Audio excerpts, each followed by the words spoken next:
Welcome to this edition of the Ultimate Combat Experience. I'm Mike Stidham, joined as always by a killer, Salvador Sanchez. Sal, glad to see you got all dressed up for the show today. I stay frozen, Mike.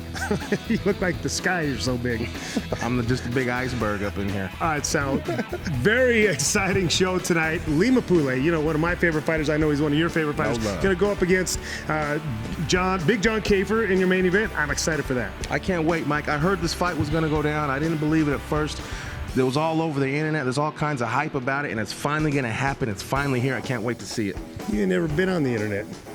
From what I hear, it's been all over the internet. Right. We got some little guys, Cole Mortenson going up against Keaton Romero in your first bout of the evening, and then we're going to take a look at Scrappy and a guy named Devry Lainge, couple newcomers, but we're going to stick around for the main event. That's going to be a good one. It's the Ultimate Combat Experience. Coming right at you.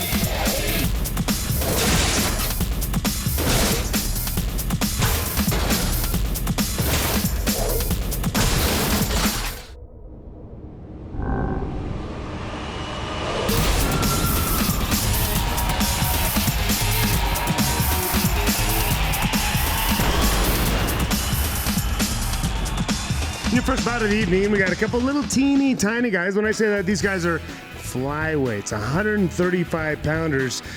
Cole Mortenson, kid we've seen a little bit. He's fought up in the Ogden show a couple times. Pretty good looking kid. Who's he going up against? He's going up against Keaton Romero, coming all the way from T-Town. Mike, let me tell you something about Keaton. He's a state champion wrestler, and those kids from the streets of Tooele, don't knock him at all. They all got squabbles. Oh, I'm just telling you, man. Out there, they fight a lot for some reason. Yeah. I don't know why. Flyweight and holds bar. Check it out. I'll tell you why, Sal. Because they're mad. They're mad. They live in Tooele. There's nothing to do out there, Mikey. And it's Tooele. I don't blame him for being just a little bit mad. Keaton Romero, you talk to him, and he's a nice guy. I don't see any bit of anger in him at all, except that part right there. He's from Tooele. Independent. 5'3", 145 pounds is Keaton Romero, and his opponent, the Maverick, Cole Mortenson. Now, we've seen both these guys fight before. We've seen them both, Mike. And they were both fighting John and Corvalle. So we really haven't seen both these guys. Yes, it's about time to get it on. Yet. All right, 5'3", 140 is Cole Mortenson. He's also a street fighter. Now, guys they both claim to be 5'3", but Cole looks like he might have an inch or two on. You know what? He might be just exaggerating just a little bit. And I would too. When you're 5'3", you got to stretch an inch here and there. Well, you know, being a short guy, if I was short, you know, there's always that 6-inch sway, you know what I mean? No. Oh, man, that right there was a beautiful takedown, and that was done by a state champion wrestler, and you can see right there how he won that state championship. Yeah, that was almost automatic, Mike. He came out right away, wrapped up real quick, took him to the ground. He wasn't playing. Good-looking kid, this Keaton Romero. And, you know, Cole Mortenson's no slouch. I mean, he doesn't – in fact, the last time we saw him fight, he didn't appear easy to take down himself. He got an easy takedown. So, you know, he's got a bit of a wrestling background as well. But Keaton Romero, look at – he's got great position and hanging on to it. Well, Mike, you being a wrestler and all, what would he want to do right now, the Maverick? Where does he want to work at this point? I would say a couple Hail Marys. And this kid seems to have good position, and he's pretty strong. And I think he was doing the right thing, trying to keep him close, but did a great job of getting back to his feet. Oh man. About time for the physical. Did Keaton get dropped right there? I didn't see the punch. No, he was just lunging for a punch, I think, and lost his balance. And, boy, he landed up in the ugly section there, didn't he? Look at those guys in the front row. Right away, he wraps up on the leg, Mike. The wrestling background is really shining through on this one. Oh, man. Oh, man. You know, it's hard to tell what's going on underneath there. Keaton Romero, you know, again, kind of being a wrestler, you kind of get comfortable down there. Don't get your head caught down there because you might get it squozing up. But okay, there you go. That wasn't a guillotine. That was more like a hold. It looked like the Maverick was holding more in desperation there. Yeah. Looked like he didn't really know where to go from there. But you know what? Keaton's got a pretty vicious right hand. He's landed a couple times. He just landed. Both of them are landed him, Mikey. Now the Maverick's back with one. Oh, baby, this is good stuff right here. This is about as good of action as we've seen in a while. If they'd straighten their punches out just a little bit, you get the sense somebody's going to take a little nap. And this is and an elbow. Oh, the right got him, Mike. I think he's in trouble. The Maverick's up against the cage, yeah, Mike. Maverick is hurting right now. You don't know where he's at, Mike. You know, the fight in him is making him want to fight back, though. He continues to throw blows, even though his head's scrambled just a little bit. That's what I like to see. He's still punching. Had that uppercut landed, that might have been it. Keaton looked like he getting a little bit winded there. Yeah, you know, these guys have been going at a furious pace up, to get down, things started. And downtown, Mikey. On the ground, standing up. These guys got it all, Mikey. They're really giving it to us. You know, I tell you, well, that almost looked like a phantom punch right there. That last one didn't even land, but I think Mortenson was on his way down. That was the sleeper punch, Mike. Yeah, well, you know, good action here in this bout, and Keaton Romero's got to be able to. They look confused over there. See it, corner Keaton Romero. Yeah, Keaton Romero's happy with that. Big win. You see the combat cam here. Oh, the right hand. Well, it did land. It sent him spinning. Then you see a miss or two here. I want to see the one that he went down from. Yeah, it still looks like it just grazed right there. It's good follow-up on that. That last one didn't even. He clipped him. But you know, the 3 or 4 before that did. So Keaton Romero, Keaton, he might be 5'1", he might be 5'2", but he's 6 foot tall right now. Taking it back to T-Town, Mikey. Taking a big win back to T-Town. Go beat everybody up in town, all 3 of them. This post-fight interview brought to you by Aztec Highway. Get it your way at the highway. WDFA. Keaton Romero came all the way out here from T-Town, baby. Give the people out there in TV land a little shout out. Tell them what you did out here tonight. I had a pretty good fight tonight. Took a few punches, gave a few punches, but next time I'm hoping to do a little bit better, protect my face a little more. This your second win, is it, in the cage? Yeah, my second win. Where are you going from here? Just keep on fighting, man. It's my plan. I don't know, whenever you guys sign me up for the next fight, I'm ready. All right, anyone you'd like to thank? Yeah, my family, friends, my dad, my coach. Just everybody came out and supported me tonight. Thanks a lot. All right, ladies and gentlemen, give it up for your winner, Keaton Romero, baby. Keaton Romero looking pretty good. Not only can he wrestle, he's got some hands as well. Hey, he brought them hands right off the streets of Tooele, Mike. Took him into the cage, got a referee stoppage. Great fight on Keaton's part. Hopefully we see Cole Mortensen come back and do this thing again. We got more of the Ultimate Combat. Don't go anywhere.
Welcome back to the Ultimate Combat Experience. We're going to move into the lightweight division where Scrappy, James Francis, has kind of been having his way the last several weeks. He's beaten quite a few guys here in the cage, but he's got a newcomer, Devry Lainge, coming a long way to fight.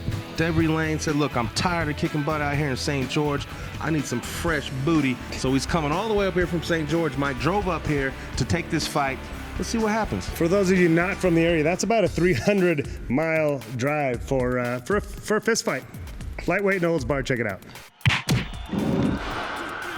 Man, I get guys offering to travel cross country for a fist fight just to be in here in the show, just for a chance to punch guys like this right here. Scrappy right in his face. Scrappy, you know what? I'm looking over in his corner. Is that Lou Ferrigno in his corner, Mike? I don't know, maybe. Yeah, that guy's got some guns on him. 5'10", 155 pounds is Scrappy, training over Body Dynamics in Midvale, Utah. Now, this guy right here, he had me rolling on the phone. Devastation, he called himself. Devastation is a way better name than Scrappy, he said. He's got a couple combos there, too, if you just seen that. I seen it. 5'10", 155 is Devry Lainge, and again, he's an independent fighter out of St. George, and you know, he doesn't look all that devastating right now, but maybe when Dave says get going, maybe he'll turn it on. Let's see if we can get that 300 miles. Was it worth it? Man, I'll tell you what, to drive 300 miles for anything is a question mark for me. Or are we talking about women? I mean, anything. Does that rule out anything? Anything. Wow, whoa. I don't know, Mikey. Pirouette out a little I early. see a couple girls in the front row right there drive 300 miles for. Oh, and a flying knee. A flying knee from way outside, and that's never going to land. So that didn't quite work for him, and Lou Ferrigno's telling Scrappy what's what and who's who. Oh, man. Oh, my goodness. Baby. Was that the elbow uppercut combination? I think Dave might have stepped in a little quick on that one. Devastation is devastated I'm right devastated. I'll be honest with you. I thought it was a good shot, and he got knocked on his behind, but it was a beautiful combo, Mike, and maybe that's what Dave was looking at was the combo, and he didn't see that Devastation was clearly his eyes are clear to me. Yeah, he doesn't look like he's foggy in the eye at all. Dave must have a date. There's the uppercut. That was a beautiful uppercut. Don't get me wrong, and you know he went down, but his knees weren't locked, or you know, I mean, you see a lot of physical changes to the body when you're unconscious, and I just didn't see any of them there. He put his hands up immediately, and that call. You know, it happens though. You can't. What the heck was that? I don't know. That's straight trailer park, if you ask me, Mikey. I don't even know. That means unbelievable. In trailer, we're super classy around here. Scrappy James Francis with a big win. Don't ever shake that guy's hand. Tyler Ayers Law Firm is a proud sponsor of the UCE. Call them for legal help at 255-5555. Ladies and gentlemen, James Francis, your winner tonight via knockout. And let me tell you something, James. I got a good buddy over there by the name of Tyler Ayers. And seeing, in fact, that Tyler Ayers' wife is most definitely a knockout, they're going to award you, James Francis, with a whole yard, baby. $100 for the knockout, courtesy of Tyler Ayers and his knockout wife. There you go. Thank you, Tyler. Thank you. Anyway, back to the fight. Look, you guys was going head to head out there for a minute. You landed that one punch, and I've been talking about that one punch, that punch that ended all. I mean, was boxing a lot in your training? I mean, give us some insight. Well, you know, my school's primary, we're kickboxing and Muay Thai, so I suck at kicking, but I'm pretty decent at punching. Obviously you got the knockout tonight. Hey, what are you going to do after this? What are you going to do with that $100 that Tyler just gave you? I haven't decided. Probably go pay some bills. How about buy me a drink? How about you buy me a drink? Devry, if you thought the drive here was a long drive, the drive back's a lot longer. Hey, it's a lot longer, Mike, when you come up here and then take an Elroy like you did. Right. We got more of the Ultimate Combat. Don't go anywhere.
We have been on a quest here at the Ultimate Combat for the last several weeks, a quest to find Utah's toughest light heavyweight. And we've got the big tournament going on, got some very, very tough guys.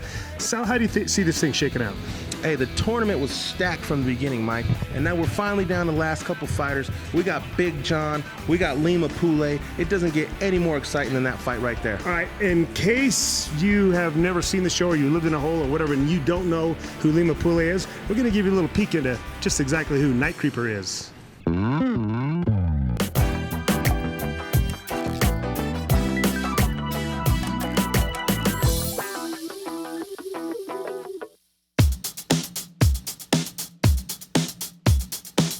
I know Lima for a long time. We practically grew up in a sandbox together.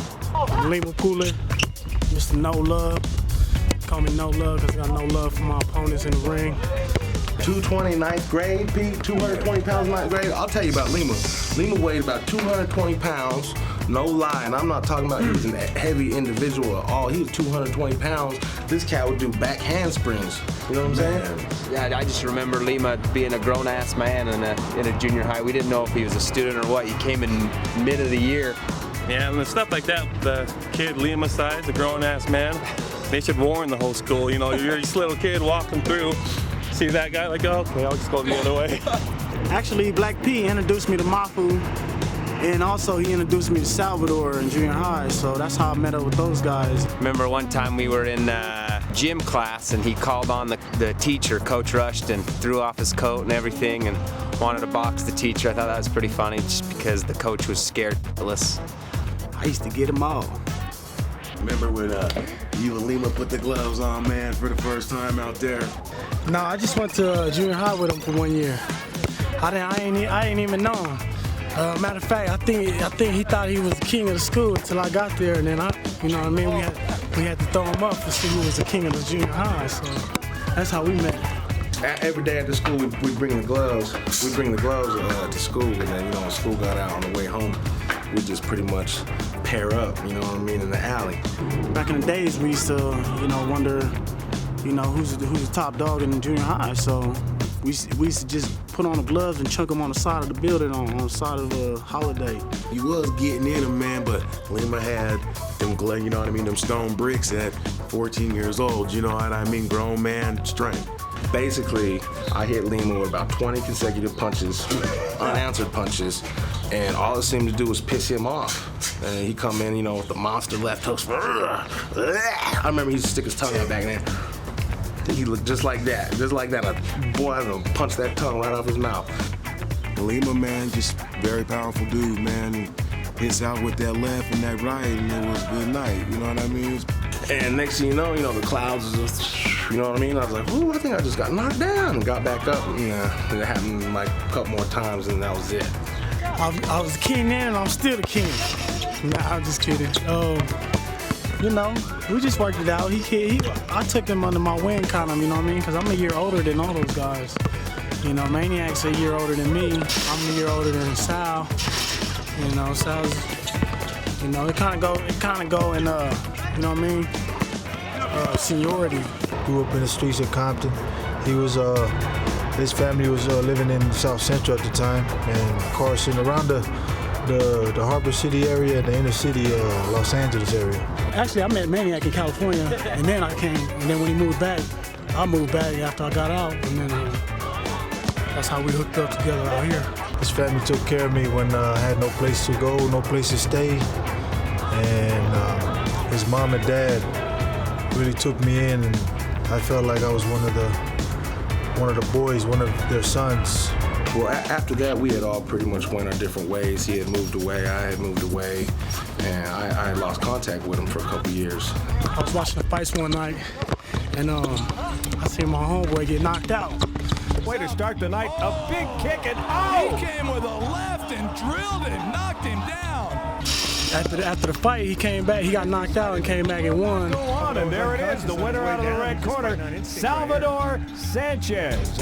And then at the end of the interview, I seen it was my friend I went to junior high with, so I was like, oh man, I got to go help him out because I didn't like the way they was doing it. So that's how I started out fighting. I wanted to bring, people that I knew in, people that I knew that had a lot of street cred and, you know, basically fighters that I had known growing up. So I went out looking for Lima, and apparently when he got back in town, he was looking for me. So we eventually met up, and I brought him into the gym. I was like, hey man, you know what I mean? Remember how we used to do it when he was little? I was like, how about let's get paid for the same thing we was doing when he was little? And he's like, all right. So I took him in to see Mike, and Mike sunk his claws right into him. When I first met Lima Pule, I heard about this tough street gangster kid, and he came into my gym and he was so respectful and so nice to me. But everybody that knows him is afraid of this guy. And we found a guy that was a Crip, a Grape Street Crip out of LA that had come here kind of running from the law. And Lima Pule he's blood through and through. And so we put him together in a ring, which might have been a mistake in many people's eyes, but it ended up being one of the best fights we've ever had in the ring. Oh, Eddie Smith? Oh man, that was a disaster. It was horrible. I was like all my fights, I get over anxious, and I start training an hour before my fight. And by the time the fight came, I didn't have nothing left for the fight. So I kind of just gassed myself out. That was it. Like I said, this is one of the most exciting fights we've ever seen. It was back and forth action. It was one guy was beating the other up, and then the tides would turn, and Lima just caught with a shot, and that was it. In the first round, we went toes up, and then he knocked me down, and he kind of stunned me. And so the referee called it and said he see my eyes going back in my head. So, you know what I mean? I thought I could go on, but you know, dude was big, and dude had fights before, and I was new to the game, so I didn't really know how to breathe when I fight, and I didn't know how to pace myself. So, you know what I mean? And after that, I think I won my next fight, and then I lost in the fight. You know, it's just ups and downs of fighting and stuff. Lima handled it like a true gentleman. I expected problems. We didn't have any, but that was one hell of a fight. I got started through Lima. Lima asked me to come and watch one of his fights, and I was stoked because I used to fight before. I used to box when I was younger, and when he brought that up, I was all for it. I wanted to go see it. It was my third fight, and I just came off of a win, so I was kind of, you know what I mean, I was on my high horse. Well, we've been talking about it most of the night tonight, but these guys have been talking about it a lot longer than that. Tonight's main event matchup, 485 combined pounds of bad. Two big boys. This is one of those matchups you dream about. They don't like each other a whole lot. It's coming up next. Well, Lima's supposed to fight Phil Allred next, and Phil, there was a little history here. Well, Lima had a grudge for this fight because they was like, you know, Phil, you know, he's a fighter, he's a rowdy guy, you know, we're gonna set you up to fight with Lima. So we had thought it was this other Phil. We had thought it was Phil Henderson. Lima's friends and family were jumped by a kid named Phil Henderson and his friends. So when they were fighting this white dude named Phil, they thought it was the same guy. You know, he went in for blood, man, literally.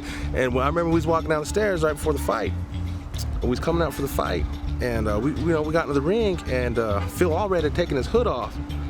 And as soon as he had taken his hood off, I remember all of our squad in the crowd was like, "That's the wrong Phil. Hey man, that ain't Phil. That's not Phil Henderson, man. That's not the Phil. That's not the Phil we're talking about." But you know, by then it was too late. You know, I mean, you already let the lion out the cage. I mean, you know, someone's gonna get eaten.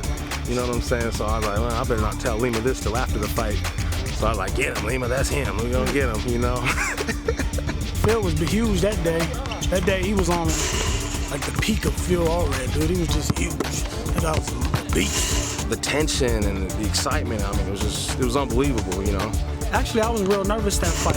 So, you know, if you see my eyes on there, and I looked like I was crazy, but you know what I mean, actually in reality I was like, you know what I mean, I was going in there ready to die. Another thing that made this fight so controversial was that we had a kid named Jeremy Haskell that was refereeing for us, and it just so happened that him and Phil Allred were best friends, unbeknownst to me. Well, you watch the tape, and Jeremy Haskell cheated. They retreat to their corners, but it won't be long. Round number one coming up in super heavyweight action. And these guys are coming out to get after. There's no love lost, as we said, and usually you see big guys are a little bit tentative, but these guys came out to do their thing tonight. You see Phil Allred get a takedown here, but I don't know that he's in, well, technically he's in a superior position, but he's still got that right arm locked up. Well, he is now, but Lima Pule is getting a reversal, and Jeremy Haskell, the referee, steps in and breaks it up, and I'm not sure why he allowed it to go while Phil was on top. But then when Lima came around on top, he steps in and breaks it up. Lima was on top of Phil, and he's in a superior position, a great position. I mean, the best position. And some ropes had gotten in the way, and the ref had pulled Lima off. Everyone was pissed, but rules are rules.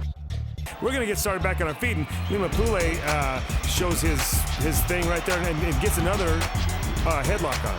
Well, you know what really happened? On TV, you saw only part of what happened. Check this out.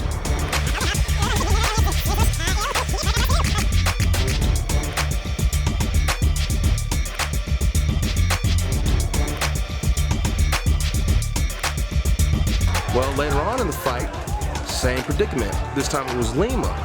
And Lima wasn't just in the ropes. I mean, half of his body was hanging out of the ring.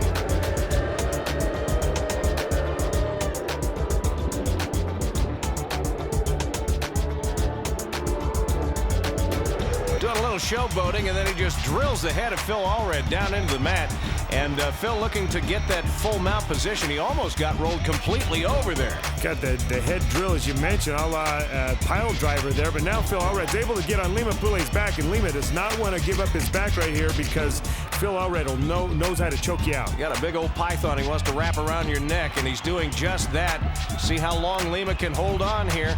The referee should have pulled Phil off of him, but since, they were in the same fraternity or whatever, I'd imagine, he let it go. And Lima is tapping out right there. He just tapped out. That choke holds on, and this fight's over, Tim.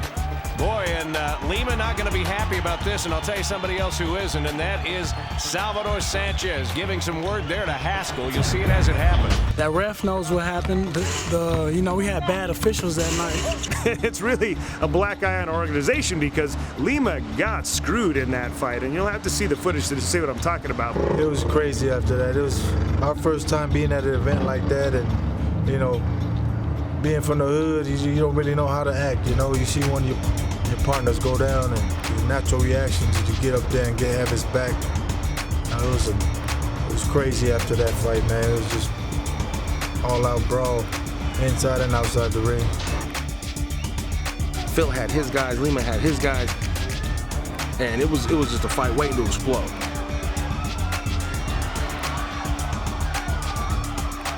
And there was some controversial decisions by the referee, and the crowd had ended up getting involved. And for MMA, MMA said it was really a disgusting night.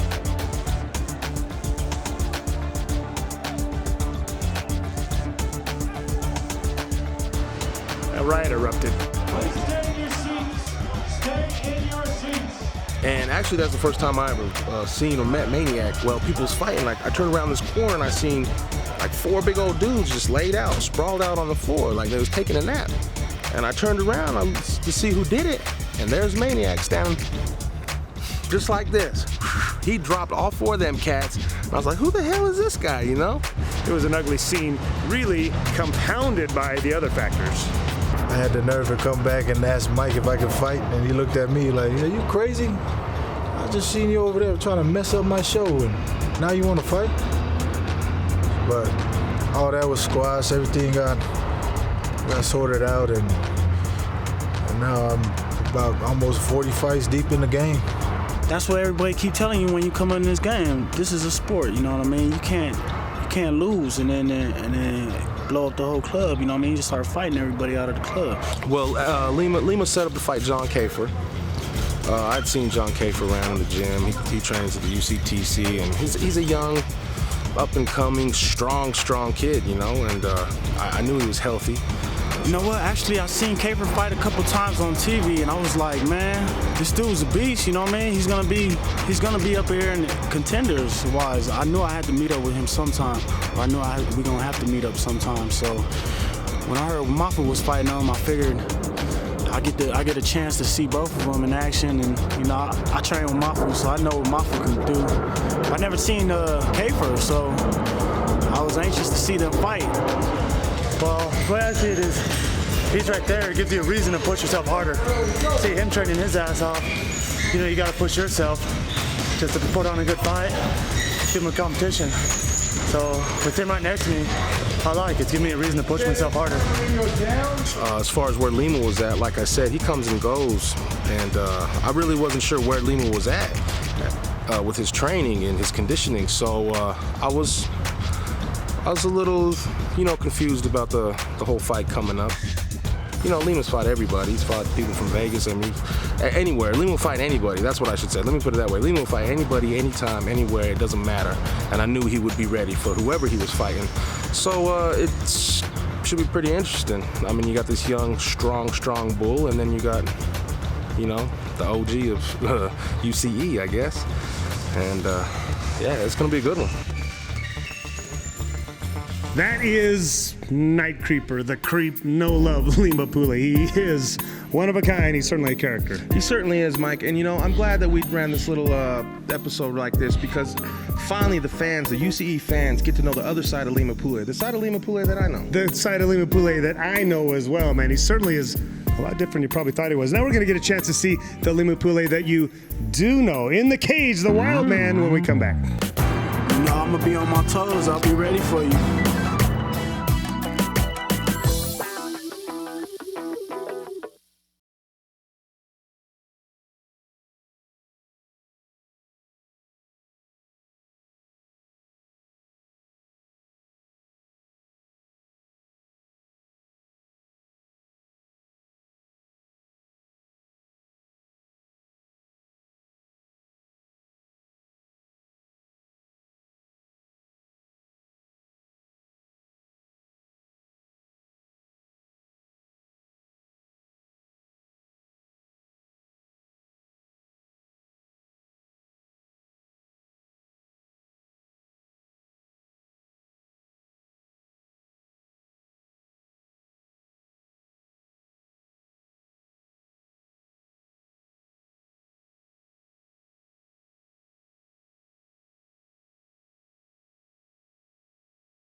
Now that you know who Lima Pule is, let's see him in action.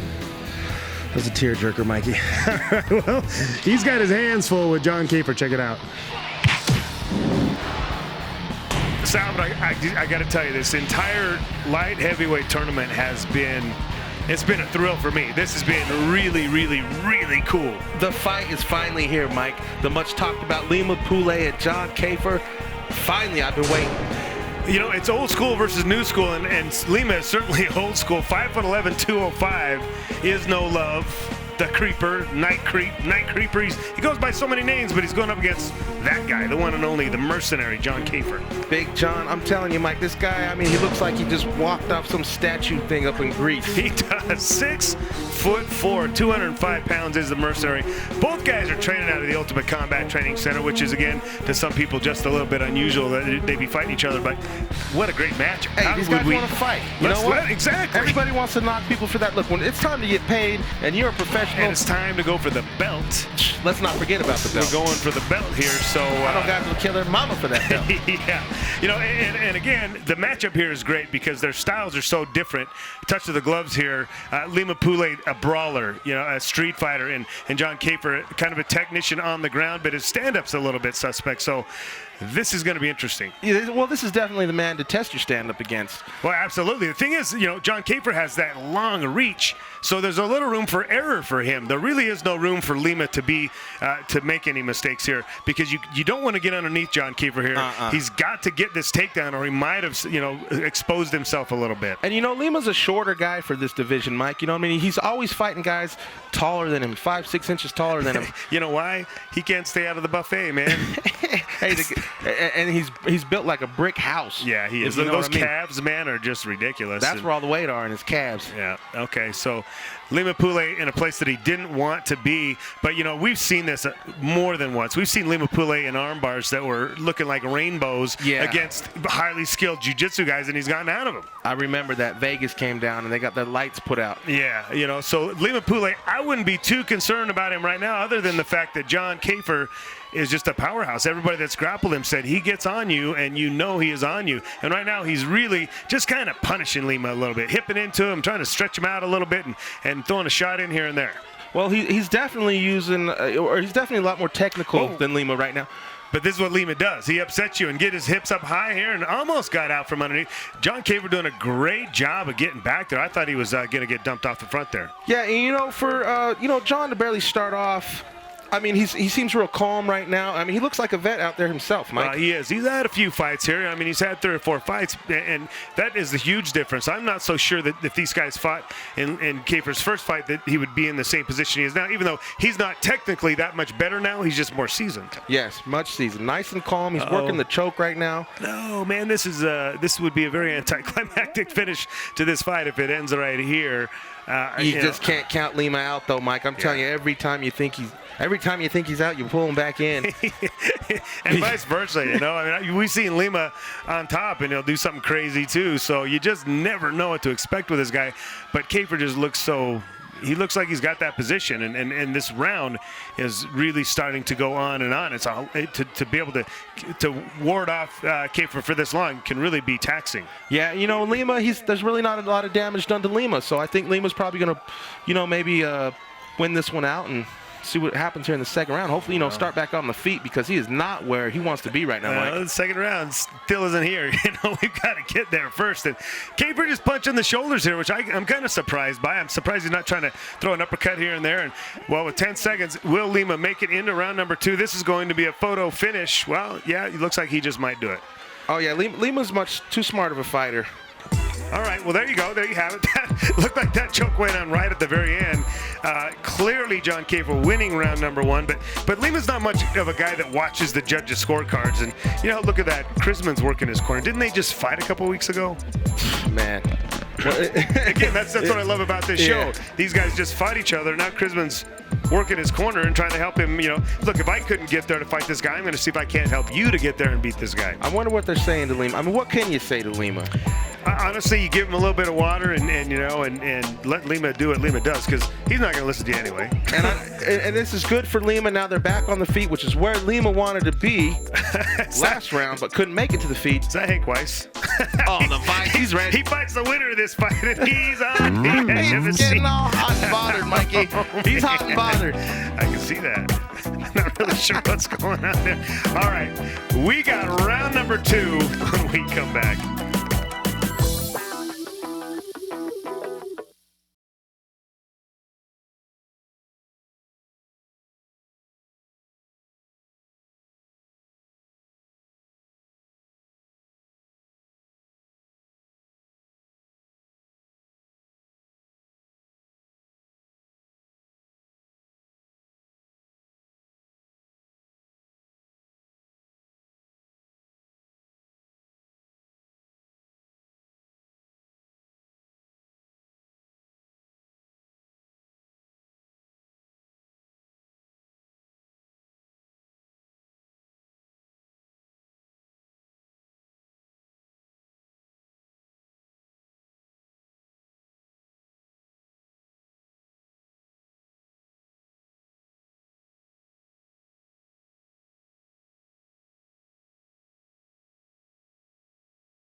Welcome back to the Ultimate Combat Experience. If you're just joining us, we're still in the middle of our light heavyweight championship tournament, and the winner of this bout is going to face Hank Weiss for the title. John Keifer clearly winning round number 1, but Lima Pule, as you said many times in round number 1, never count this guy out. Never count this guy out, Mike. And now he's where he wants to be, like I said, Mike. I think he was just waiting out that first round to come out here and start all over from scratch. He got caught with a knee there, though, Salvador. I think that hurt him a little bit. Did it land in the I didn't catch that knee, Mike. Maybe if it landed in the solar plexus area or something, kind of in the face, right in the head, right there. You can kind of see a little bit of swelling on the left side of his face there. He got caught pretty good.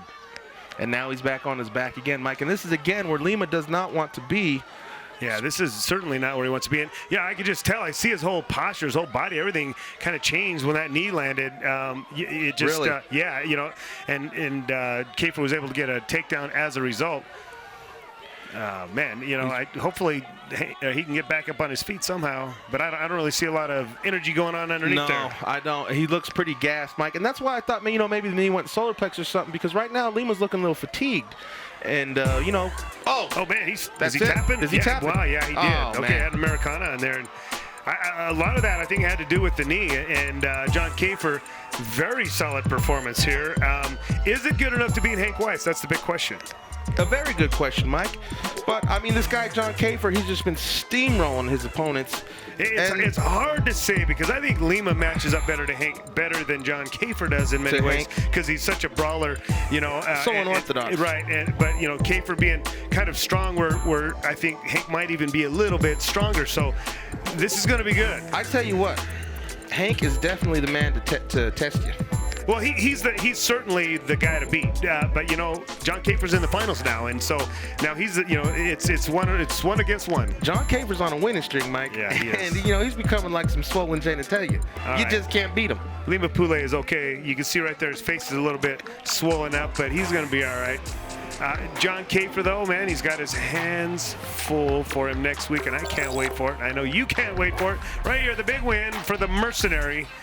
John Kafer, man, he looks a little bit excited at the same time, a little apprehensive. Oh man, now I got to fight Hank. It's going both ways. Hank better be worried too after seeing this fight. That is true. We did see him a little nervous over there, didn't he? He got so nervous he started stripping.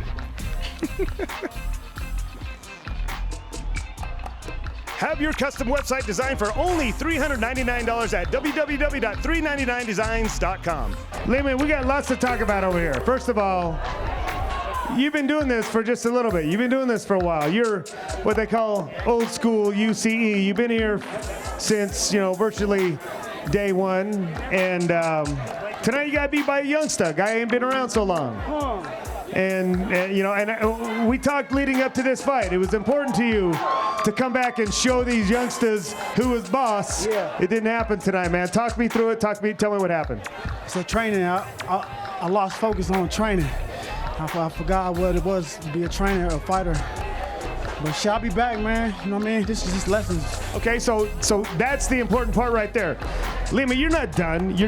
I know you, man. This guy's got more heart than anybody I've ever met. I've seen him street fight. I've seen him do a lot of stuff that this guy pulls miracles. I mean, he's just that kind of guy that if you're going to go into the dark alley, take Lima with you. So what are you going to do, Lima? Talk to me, man. I've seen you in jiu-jitsu class. You're starting to learn the game. You used to be just a street fighter, but now you realize you got to learn the game. Talk to me. What's next for you, man? Just training, you know what I mean? This is what happens when you don't train and you lose focus. You end up on the short hand of the stick. You got caught with a knee tonight? Your big ass knee. You seen that shit? Yeah, I did see that. That knee stunned me, and I just set that shit up for him. You know what I mean? That was supposed to be my knee, but kid was just bullheaded, man. And I was out my game. He caught me tonight, and like every night, you know what I mean? Every dog got his day. And I guess tonight was my day, but Lima, you're gonna have your day again, though, right? You're gonna come back and do it again? Oh yeah, what don't kill me only make me strong, and I'll be back. They call him no love, but I got nothing but love for this guy, man. I got love, mad love and respect for you, brother. I hope you come back and do it again. Yeah, so I'm back. This post-fight interview brought to you by Beehive Bail Bonds, because sometimes bad things happen to good people. John, wow, what a good fight there. So this fight, I guess, means that you're moving on to compete for the belt with Hank Weiss. What are your feelings about that? I'm going to start hitting the gym hard and need to get back into training, because I know Hank's real smart the way he wrestles and everything, so I'm definitely going to hit the gym hard, give it a good match. Good. That's going to be a fun fight. You have a ton of fans here. Tell them to hold on just a second. We can't hear. 2 seconds. So does it mean a lot for you to have all your fans here? Does that help you continue to win and do as good as you are? Oh, it means everything to me. I love that all my friends and family come out. I'm glad I did it good for them, because they're the main reason. I love them all. What do you think about you're going to be fighting Hank Weiss? So what does that make you feel like? Just like I said, I know I need to get into training, since I know he's real smart with everything he does. I mean, he's up there for a reason, so I'm going to train as hard as I can and make it a good fight. Well, we're excited for that. Thank you so much for being a part of the experience. Can't wait to see you next time. I didn't hear anything you just said. Okay, good job. Thank you. Hank, here. Go ahead. Do what you do. I'm supposed to talk, huh? Yeah. You got life insurance? I want to see it. You got 3 weeks to get it. Bring it. I'm not fighting you until I see life insurance. Okay, now, listen, you're the young man on the block. You're the new kid on the block.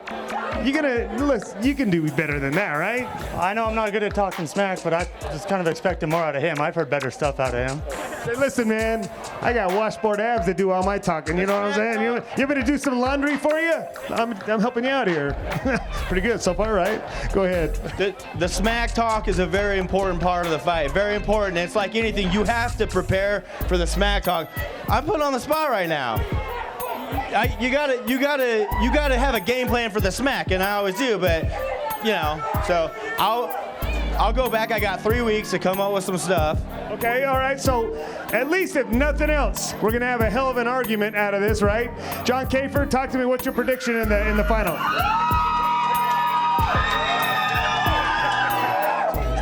And I think that should work out pretty good.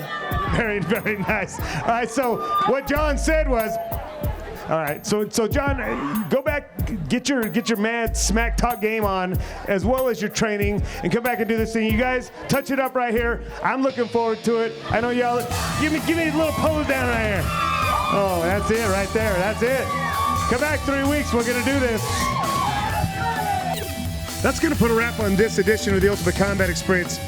John Kafer, man, what can you say about this kid? He is just getting tougher and tougher. Hey, man, I tell you what, I thought Lima was going to go in there and smoke this guy, John being kind of green.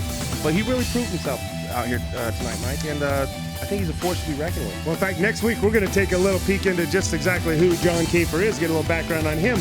Also, Jerome Hatch and the Sugarloaf going to mix it up. That's going to be a slugfest. The rubber man. All right, we got more of the Ultimate Combat next week. We'll see you next week.